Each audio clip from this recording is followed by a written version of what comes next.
when I first came here, we had like two product. Now we have like 47 product. We have four factories. When I came, it was one factory. Now we have four, and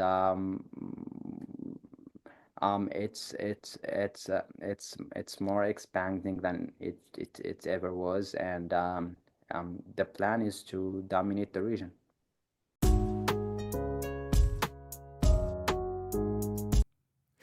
Yo, what's going on, family? Welcome back to another episode of Afronomics. I'm your boy Llewellyn Dixon, and I'm here with the one and only. Sita Dumbuya, the handsome host. I keep saying it. If he has to say it, then it is what it is. if he has to say it, then Hey. people know what the truth is without having to say things. So I mean, I feel like what is that? you Anyway, know what? back to Let's the get show. into it. It's Anyway, not nobody about cares. us. It's not about us. So we're here with my brother Cheikh. I want to get his name absolutely right. Cheikh Mohamed Elkarachi out of Mauritania. I'm hyped because Mauritania is a country that you don't really hear too much about. Yeah. And I'm very happy to be able to highlight the work that he's doing and has done. And so I want to make sure I give him a good introduction. He is the CEO of Rim Foam and Elkarachi Holdings, a family-owned business. He is an Obama Foundation Africa leader. He's a graduate of GSU, so he spent 6 years here in Atlanta. Wait, so which GSU? It's two GSUs. Georgia State University, my friend. the GSU. So he spent 6 years here in Atlanta. He knows a little bit about lemon pepper wings and the culture of Atlanta and the fun that we have going on here. And his business is actually the largest in Northwest Africa for foam mattresses and carpets. So this is not a regular brother. We are very honored to have him and to be a part of this, and was very grateful to be able to reach out to him and have him, say yes to being a part of what we got going on. So Cheikh, man, I'm sure the bio that you have on the internet is just a snippet of who you are. So we're looking forward to getting to know you a little bit more, brother. Say hi to the people. Hi, thanks for having me. Excited to be here. So as you said, like my name is Cheikh Mohamed Elkarachi. I am an entrepreneur, leader, and a business strategist. Sometimes I describe myself as someone who built things. Sometimes they're businesses. Sometimes they're solution to problems people didn't even know they had. And sometimes they're just fires I had to put out literally. So I run the biggest PU foam and mattress business in Mauritania, and we're expanding into carpets. But if you ask my team what I do, they'll probably tell you I just show up, drink coffee, and make their life stressful.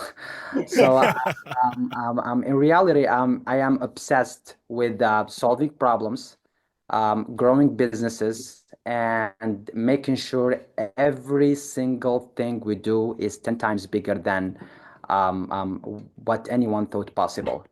I also saw that you guys like are from Atlanta. You've been in Morehouse. I've been there. You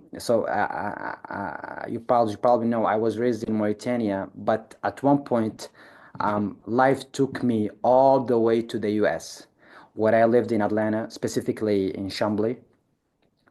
I Now, if you know Atlanta, you know it's got a bit of everything. Great food, Very true. crazy traffic, and Yeah. very friendly people. People who will call you bro, even if they just met you. So Yeah. living in the US was a game changer for me. Uh, I went from a place like here in Mauritania, like where everyone knew everyone, to a city where you could meet like hundreds of new people in a day. Very big city. Yeah. It taught me like how to adapt, hustle, and think bigger. I saw like businesses operate at an insane level of efficiency, like really, and I realized like, wait, we need to bring this level of organization back home. I also like learn independence real fast. When you're in college, you know that you suddenly become like the accountant, the laundry guy, the chef, and the personal finance manager, like all at once. So and let's just say like um, my first month budgeting didn't go well. I remember like spending like my first grocery like money on burgers. I love the American burgers like and and then had to survive on instant noodles for a week. And that's like when I start understanding like money management, something that Yeah. later helped me to scale my businesses. Yeah. That's the typical college student experience though. If you're surviving on instant noodles, Like when I went back to Mauritania, I came with two things, like an American hustle mentality, and and the deep love, like for a Chick-fil-A, which yeah, which unfortunately I had to leave behind. But like in all seriousness, that experience shaped the way I approach business today. So focusing like on efficiency, taking like calculated risk, and always like thinking global while acting local. Yeah, yeah, yeah. man. We're definitely looking forward to diving into the conversation, man. This is gonna be great. But before we do that, we have a segment that we do with all of our guests, and I'm gonna turn it over to Cedar for him to be able to guide us through that piece. Yeah, so we have a segment called Wahala, which is a West African term for like nonsense or trouble. But we do it every episode, and it's a different topic every episode, and it's something that's like very lighthearted before we get into the deep into the conversation. So the topic that I have for today is, and I want to pose a question to both of you guys, and I'm gonna answer myself. As you, if you could have one superpower, what would it be and why? Well, that's a tough question. But honestly, if I was to be having like a superpower, I would go with being transparent. Like invisible. Yeah, I'd love to be like invisible because it would yeah, I am the kind of person like, I consider myself as an introvert. And I think like happiness comes like for me like the happiest people are the people who are like have like who are not being who do not have like pressure on them, or who do not feel like they're Mhm. being seen by everyone. And it will also like allow me to get places where no one would expect me to be in. And yeah, and like you know being transparent is I can dwell on and on about this, but I'm sure the That time could we get have is you does not allow me. that could But get you you probably in a know lot what of I mean. trouble and out of a lot of trouble. I feel like it's both. It can get you in and Yeah. out of Oh, trouble. Yeah, you could say that. absolutely. Yeah. Hmm. I would. I'm kind of like you, man. I'm also very introverted, and so I would probably. I could. When he said it, the first thing that I always go to when people ask me that question is to be invisible or to be able to read people's minds. I would want one of those two, to be invisible or to be able. Problem with like reading people's mind, like you'll get yourself lots of enemies. I mean, if you read people's mind and realize how much like the world is is messed up You'll be But peeling back see, some onions. but alone. that makes sense. But at least I would know where people stand, so I'll just know what box to put you in and leave you there. That's how. So I like you. You can't. You wouldn't be able to trick me. You wouldn't be able to fool me. I'll just be. It is what it is. And also on a positive note, I'll be able to tell. Oh, okay. Oh, we really cool. Like this is a good Mhm. a good moment in I don't time. know. That could This is cool. backfire because I feel like even if somebody that has your best interest at heart, like thoughts are just kind of free flowing. They might have a negative thought just like one time that comes up, but the rest of them could be positive. But if you happen to be reading at the time where something negative pops up, that might be your perception. Yeah, exactly. So it could be like circumstantial, like it's just like under like a specific, you can, because like sometimes you can hate your own child for like moment, Yeah, but right. Exactly. that That's does a You're good. not Yeah, not you're not necessarily wrong. mean that you hate them for life. So yeah. if your child happened to read your mind at that moment, they will have a really bad impression. So I would say that reading people's mind could have more negative effect than bad impact. You that you know that's a good point. I don't know. I was try to figure it out and just like constantly go back and check because I've thought about it. I'm like, dang, you're right. There are people that I really do love and Ex- care about, and I've had some thoughts about them. And I'm like, right.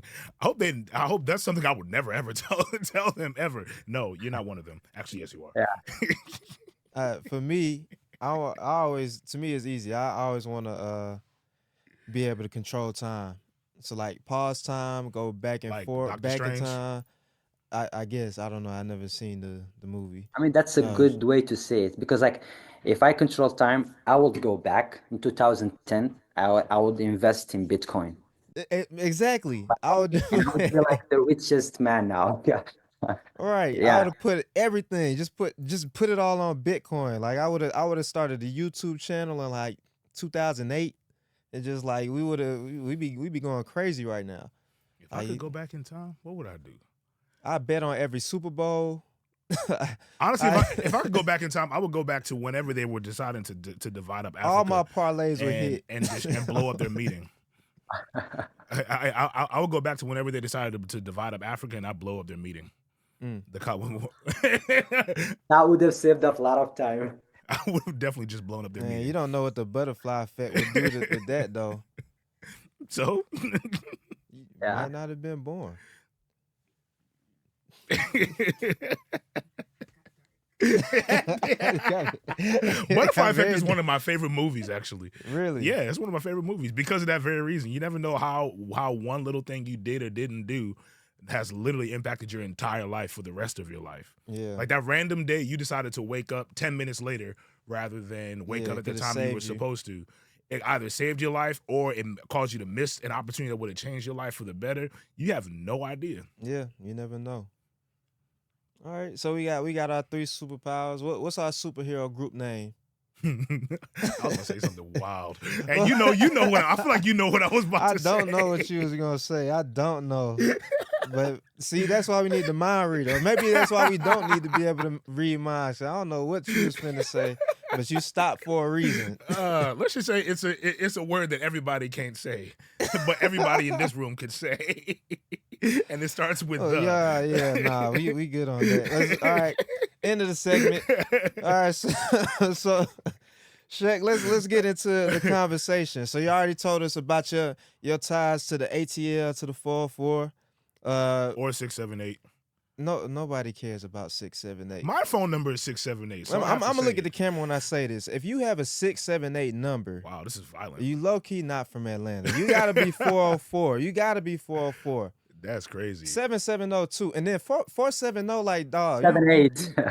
you you a Are you 678? you were 678? Yeah, mine was a 678. Oh my gosh. But This is awkward. I'm not offended. No problem. Hey, do you ever get back to the U.S. to Atlanta? Yeah, yeah.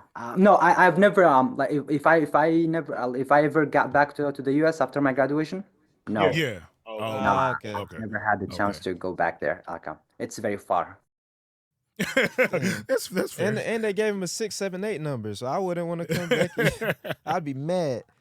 But no, we told us about Atlanta, but tell us more about like coming up in Mauritania, and from your bio, I know that you're second generation with your company. So kind of give us that background of how this company blew up and like what do you guys do specifically?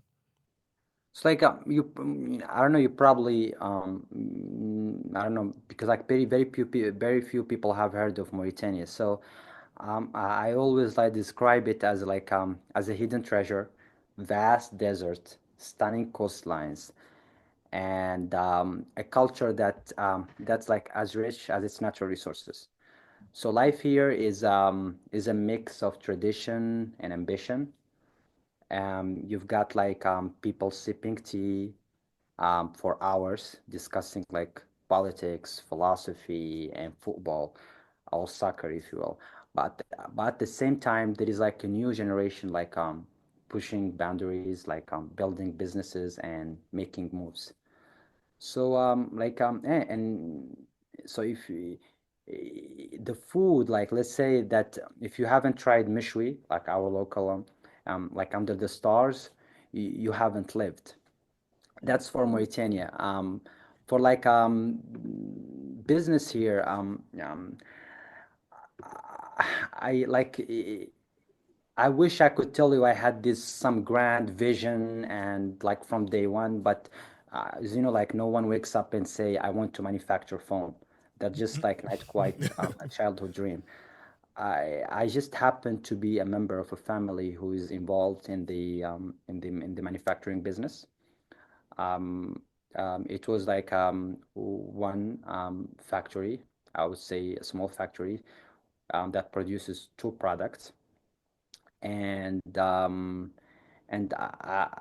truth, I just saw a market like full of problems, so I Mm, figured I could solve them. People were selling like terrible quality foam, zero innovation, and no one was really thinking big. So I decided to jump in, thinking, how hard can it be? Spoiler alert, it was very, very hard. But that's business. You don't like wait for perfect condition. You just start, you make mistakes, and you figure it out. So we now have like um, we started like when I first came here, we had like two product. Now we have like 47 product. We have four factories. When I came, it was one factory. Now we have four, and it's more expanding than it ever was, and the plan is to dominate the region. yeah. You mentioned this a few times, even when you were talking earlier about thinking bigger and problem solving. And well, one, I think your idea of you just like to solve problems, I think, and build things. I think that just that plays into a philosophy that I have as far as people's calling and things like that. Like your general understanding and desire for what you do in life is to solve problems, and then that is an iterate, and then your what you do with business right now is an iteration of that. But that's just a small piece of of what you can do. So I'm sure in how you do things, you're constantly looking for opportunities to solve problems in different ways, and I think that is a powerful thing too. And then how you were here in Atlanta. We'll talk about how your experience here in Atlanta kind of challenged you or pushed you to think bigger. Because I've noticed how we do things here is very different, especially with the level of like connections and networking and all of that. Atlanta is a place where if you tap into the energy that's here and you're connected with the right people, the way that you think and your scope just kind of naturally grows and becomes bigger, and you expect more out of yourself and others around you. So talk about how that influenced you, and from where you came from, and how even it might have been like a culture shock from beginning. Yeah, you know, like life in the US, like it was an adventure. Well, first of all, Atlanta is fast. Like everyone, like always moving, talking business, or on their way to start a new project. Meanwhile, I was just trying to figure out why there was like 500 different type of milk at the grocery store. Like I mean, that's like that was the first thing that impressed me, like the types of milk at the grocery store. I was like clueless. Really? So and I was at Chambly. Like Chambly was special because it was super diverse. You had people all over the world, and that exposed me to many new ideas. It was also what I learned the true meaning of Southern hospitality. People were friendly, But like, let's be real, like some accent for me is like were so thick that for the first few months I just nodded and smiled like I understood everything. But like what really shaped me was seeing how businesses operated. I worked, I networked, and I learned that in America, if you have like a good idea and the right work ethic, you can make things happen. So that mindset stuck with me. So when I came back home, I didn't just like want to run a business. I wanted to change an industry, set new standards, and build something that actually improves people's life.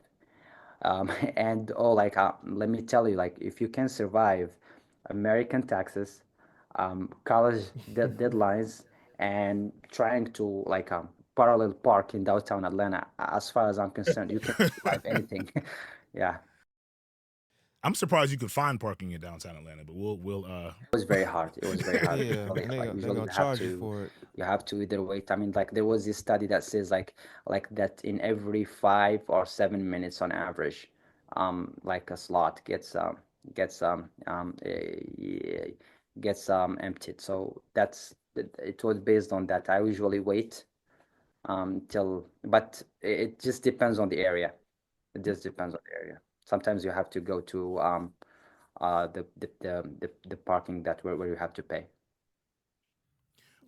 so with the mindset that you developed here and having to go back to Mauritania and lead a group of people who probably didn't have, they may have had the capabilities, but they probably didn't have the mindset that you developed because they simply just hadn't been here. Can you talk about how leading that group of people and developing them and trying to transfer that mindset into them? How did you do that? Because obviously you were able to do it and be successful with it because you've had the growth. So how did you transfer that mindset onto them? Yeah, I would say like I have like a leadership style, and I like I believe that it was something that was like instilled within me when I was in the US. And it's like most leaders think that their job is to be the smartest person in the room. Hmm. I think that's the fastest way to fail. Yep. My job is to like isn't to have all the answers. Is to surround myself with people who are smarter than me, and make sure that they have everything they need to win. So I always tell my team, if you need me for everything, I have failed as a leader.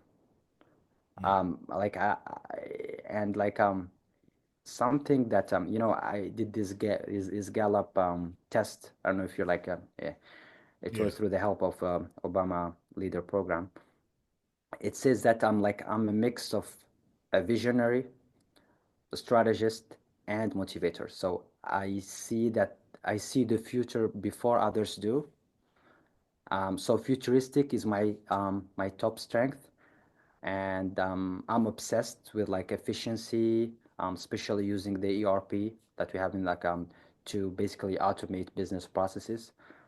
And I believe that leadership isn't about having employees, but rather it's about like building a team that believes in the mission. Hmm. So one of the mistakes that uh, I have made when I first came here, like it was like, and there was like plenty of them, but the biggest for me was thinking I could do everything myself. So early on, I micromanaged like too much. Then I realized if I'm like the smartest person in the room, I am in the wrong room. Hmm. And so I started hiring people smarter than me in different areas. And you know, like we use like what is called like freelancers. That's something that is not usual here. So we use like freelancers, we use like freelancing platforms, and we do virtual meetings. That's something that was novel in the company culture. So all of these are things that I I brought with me from the US. So yeah. Okay. Now, I mean, a lot of people, as you mentioned before, don't know much about Mauritania. You gave us a little information. Curious to know, like a lot of countries in Africa, we're both from West Africa. There's some development, but a lot of infrastructure is lacking. There's certain things that we're used to here in the U.S. that you won't find in like Liberia, Sierra Leone. So, can you give us an understanding of how it is in Mauritania, like structurally, like what services, like how does it compare to maybe other countries or other regions of Africa, like in West Africa versus like East Africa? Can you give us an idea like how well developed Mauritania is?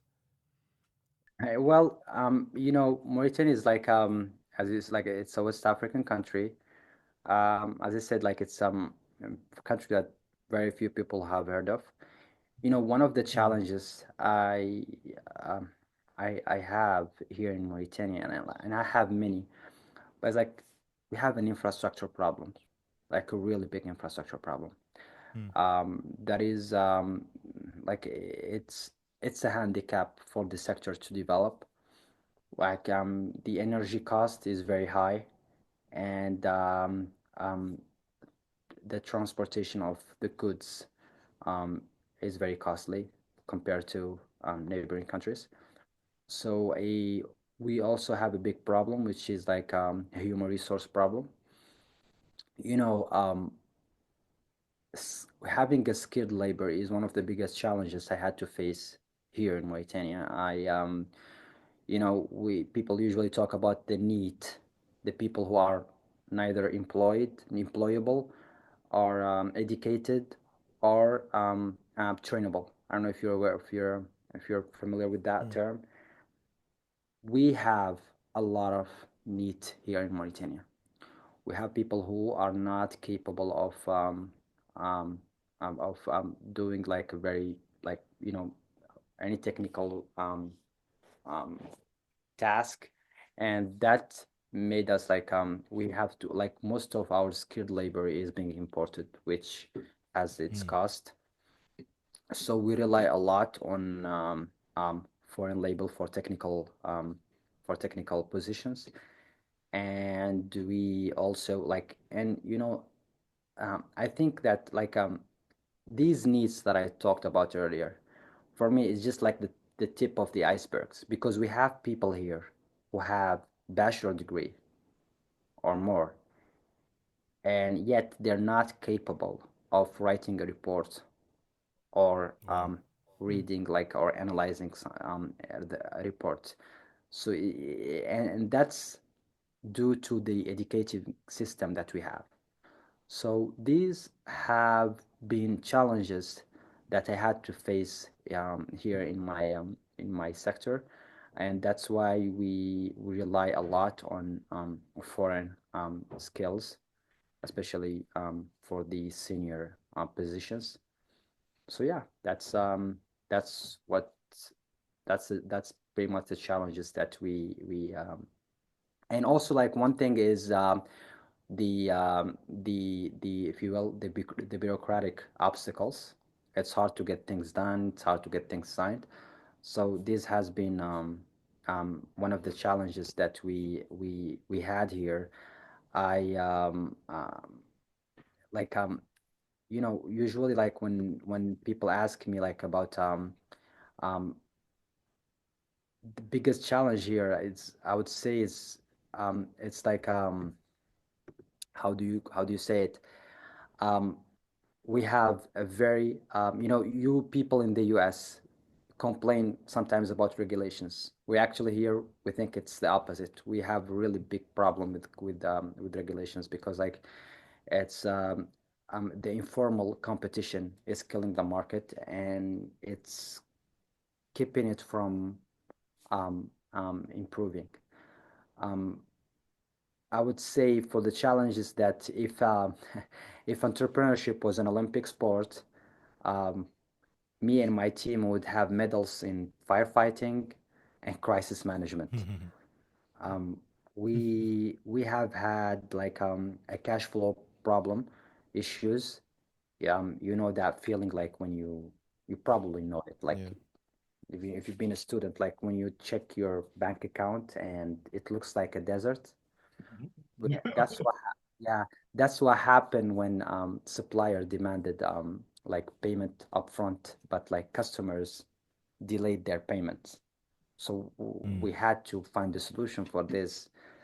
And so the solution like we had was like we got creative, we renegotiated terms, built like stronger supplier relationship, and we became strategic with credit policies. And as I said, like market competition, some people, you know, I do not subscribe to the narrative that says that competition is inherently bad. I think it's fun. It forces you to be better, smarter, and faster.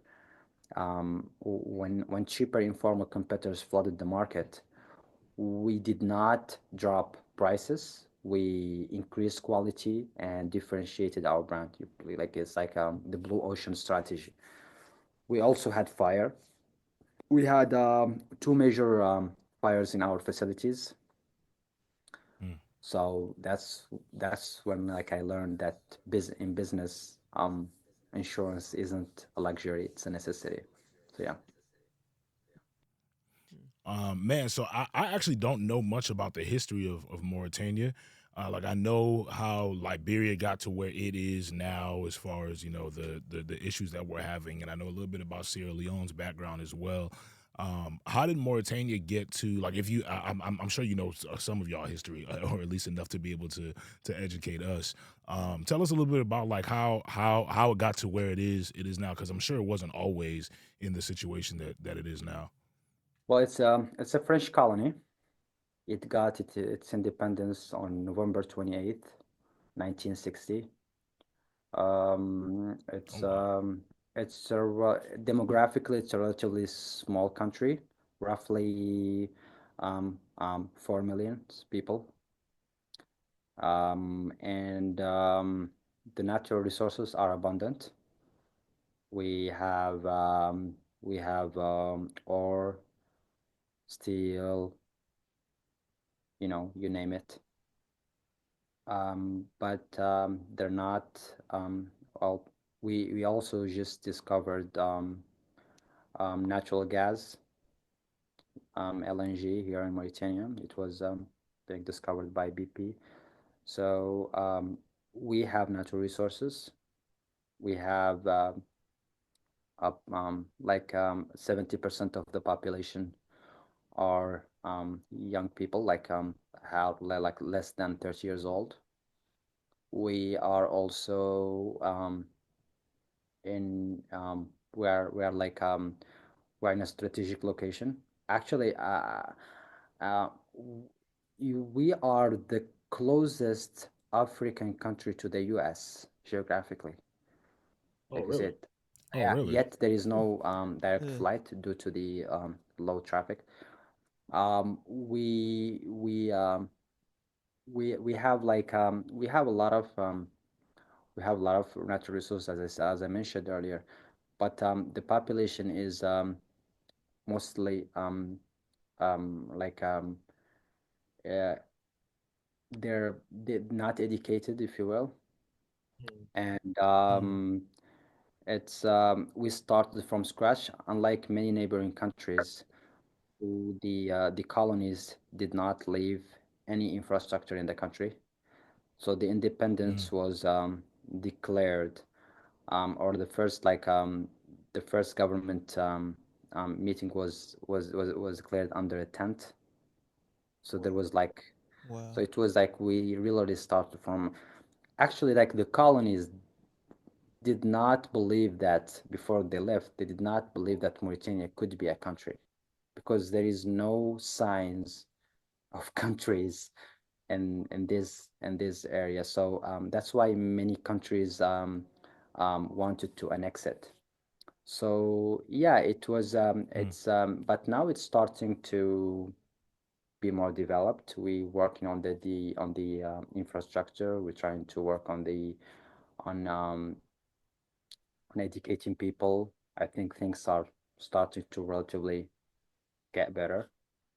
And yeah, and I think, but there is, I think like there is a big potential for the country to grow. Yeah, speak on that a little bit. Like what areas do you see growing in Mauritania in terms of industry and like investment? What businesses do you see as an opportunity? Because as you mentioned, I think Mauritania is a relatively like in terms of areas pretty big, right? But most of it is mostly desert, and people don't live there, so the population is very small. Because 4 million people, so it's like several times. To put things in perspective, Sierra Leone is like 7, 8 million people, but it's like the size of South Carolina. Mauritania is probably like 6 or 7 or even 8 times as big as Sierra Leone, but has half the population. So I'm imagining that a lot of that population is like kind of either sparsely populated or they're in certain major areas, maybe near the coast, and you have a high concentration of people, whereas most of the land is uninhabited. But what is that? What is that growth that you're seeing? Like, what do you think is kind of the next big thing? What is Mauritania? Maybe is the government trying to do things? Is the private sector trying to do things? What do you see that future growth look like? You know, like I I always like describe Mauritania as like an uncut diamond. Its potential is massive, but not everyone sees it yet. So we're sitting on a gold mine, literally like natural resources. As I said, like we've got iron, gas, fisheries, and untapped like renewable energy. But the real wealth, the people, Yep. like there is a young, ambitious generation ready to transform the economy. No, right now the world is waking up to Africa's business potential, and Mauritania is right at the crossroad between North and Sub-Saharan Africa, between like the Atlantic and the deep trade routes. So the challenge is, as I said, like infrastructure, bureaucracy, and attracting the right investment. But for those who think long term and know how to build, Mauritania is a gold rush waiting to happen.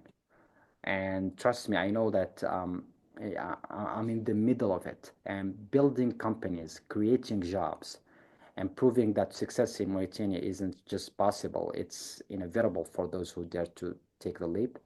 I think it's something that is not just likely to happen, it is going to happen. How do you you made a good point in saying that the most valuable asset is the people. Um, and you mentioned education is an issue there. How do you see, I guess, the country, the government, or just anybody that's there fixing that, improving that?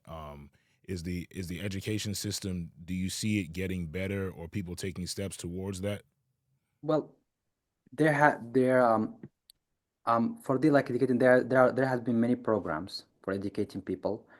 And education does not start from college. It starts from like really young age. And for that, Yeah. there has been many initiatives that have been made by the government to the to work on people's education and many plans, many programs has have been also been like the universities. We opened many universities specialized, and we also had like training programs for many entities. So I believe that um, we are just starting to focus more on education, because education before was like a privilege for that only few had access to, Mm. and now it's no longer the case. Now we have like people are almost like we have something called like republic school.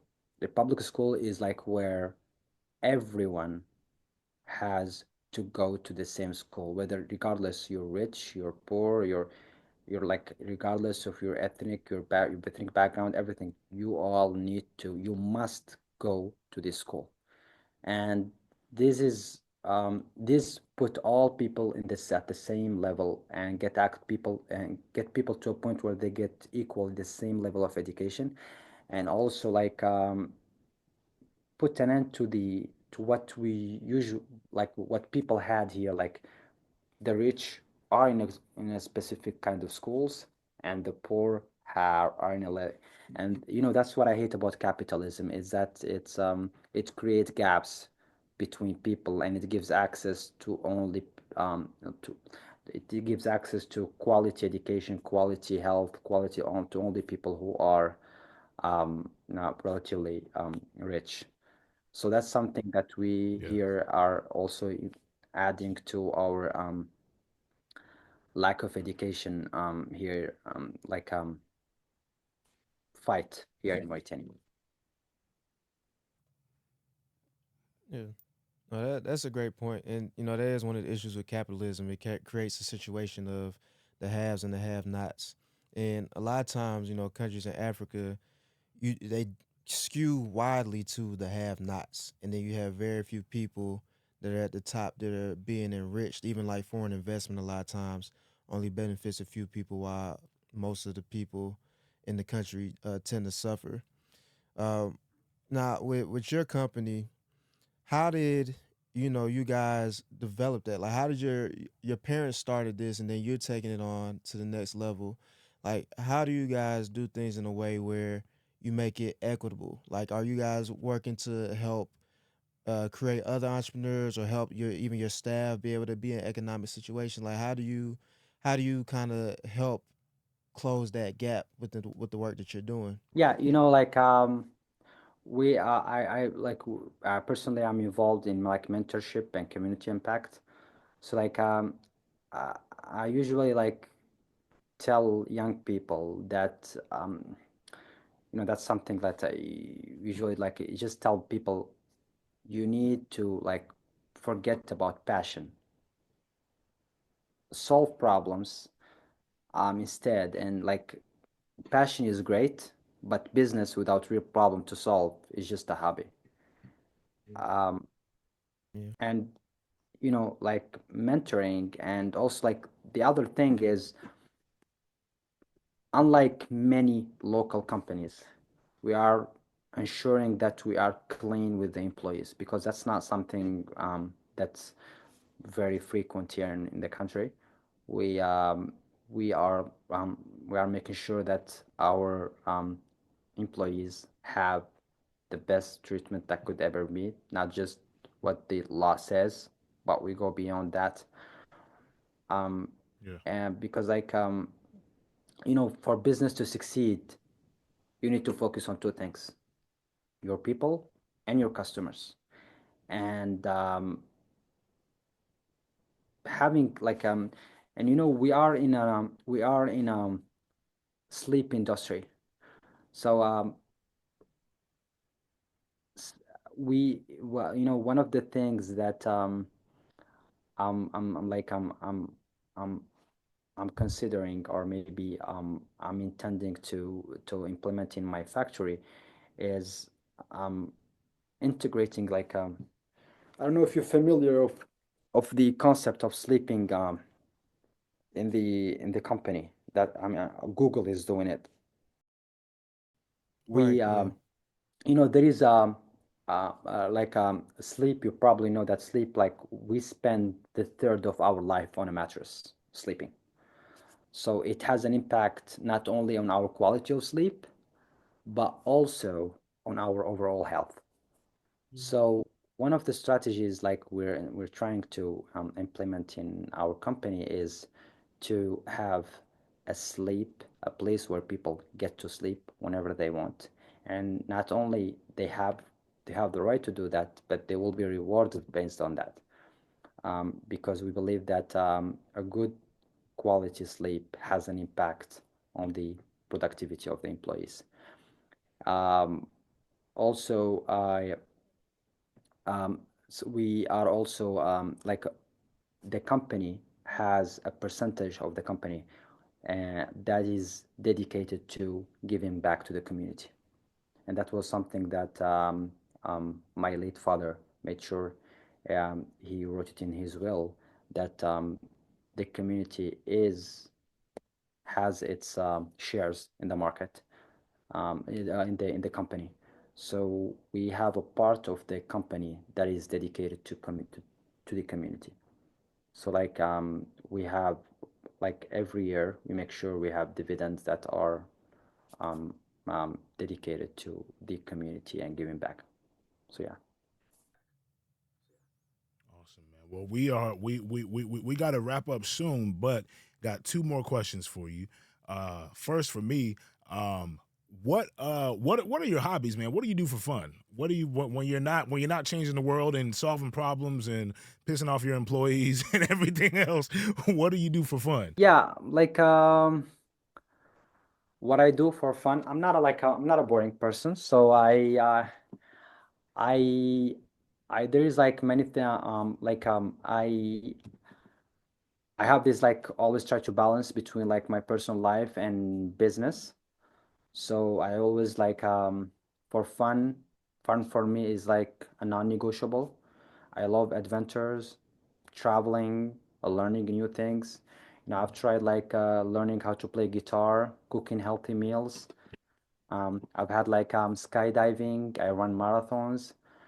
So yeah, uh, that's pretty much. And I'm open to any adventures or any adrenaline-inducing activities.